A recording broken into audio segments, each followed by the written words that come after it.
Welcome to Whiskey's a Journey. My name's Peter Fossiano. Today's Monday. I got another whiskey review coming at you. Today, we're going to Scotland, and we're going to be taking a look at a Balblair 15-year-old single malt Scotch whiskey. Just like always, let's go ahead and pour it, nose it, taste it, talk about it. I'm going to add some water to it and then give it a score at the very end. As a reminder, before I get this review going, I do have a February giveaway. All of the rules to that giveaway are in the description below.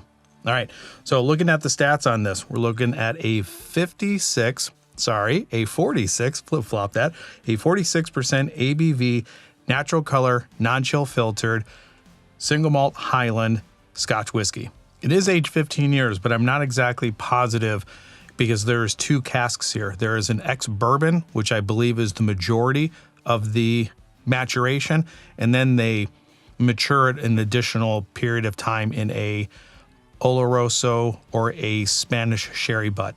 Sorry, let me correct that. They additionally mature it in a first fill Spanish oak butt, and I'm not sure which type of Spanish barrel that is, whether it's Oloroso, PX, or something completely different. If you know, let me know in the comments down below. I'm sure people would like to know. This is a 750 milliliter bottle, and I paid $109.99 for this, and I'm in Phoenix, Arizona, if you don't know. Just sitting here, kind of rolling this in the glass, it's coming across as very malty and very vanilla. Let's go ahead and get it on the nose, tell you what I get. All right, this has to be some sort of Spanish sherry because I get a subtle amount or a subtle hint of raisin, date, fig, and plum, but it is definitely dominated by those vanilla notes, along with some citrus and peaches. There is a subtle amount of spice here also on the back end. I would say somewhere around a pepper and a ginger, but not an overpowering spice at all. I think subtlety is the name of the game for this. Everything that I am getting are all very nuanced and nothing is dominating or jumping out of the glass.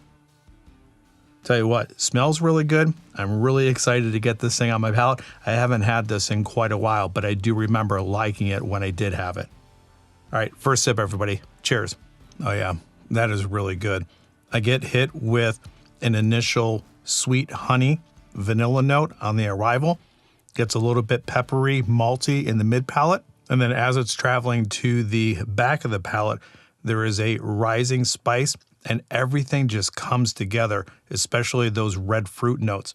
It's almost, I'm not a big wine drinker, but it's almost like a combination of a fruity Chardonnay and a red wine. Everything is very subtle, but it develops over time.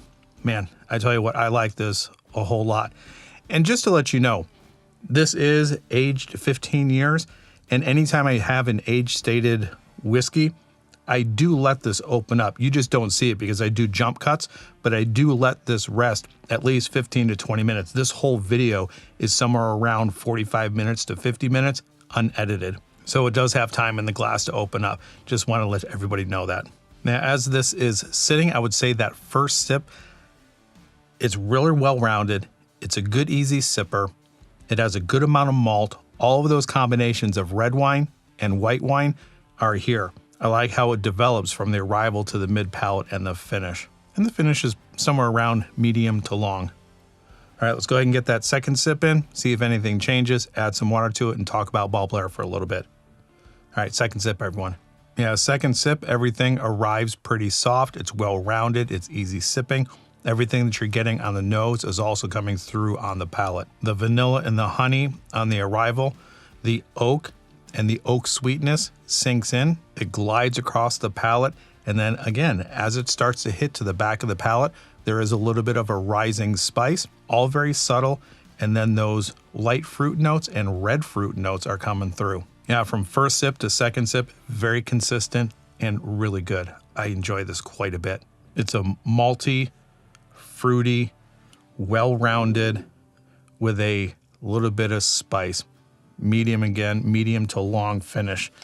Well, I tell you, I don't remember liking it as much as I do right now. So I'm wondering if the amount of time that it's been spending in the bottle, it has opened up a little bit more. Let me go ahead and get some water into this. let it sit, let the water mingle and do its thing. And let me talk to you a little bit about Balblair. So it was established in 1790 by John Ross, and it stayed in the Ross family up until the end of the 19th century. And just like a lot of distilleries, somewhere around the turn of the century, like 1900, 1911, this one got mothballed in 1911. The British Army ended up taking over the distillery and kind of housing themselves there in World War II. At the end of World War II, 1948, production resumed again. And I got to get the name right, but in 1949, Robert James Bertie Cummings bought the distillery again, 1949. 1970, Bertie sells to Hiram Walker, and apparently Hiram Walker, eventually his company or whoever he was affiliated with, ended up turning into or creating Allied Distillers. In 1996, it was bought by Inver House Distillers, and I think it's 2 words, Inver House, or actually 3 words, Inver House Distillers. Enter in the big name in Scotch. In 2006, John McDonald becomes the distillery manager. In 2007, they start to release their vintage lineup. Every bottle that was distilled has a vintage date on it. And I think that's the time period where Balblair started to get a lot of interest from the whiskey enthusiasts. Jump ahead until 2019, a new era started when they started to release their age stated. I think they have a 12, a 15, an 18, and a 25.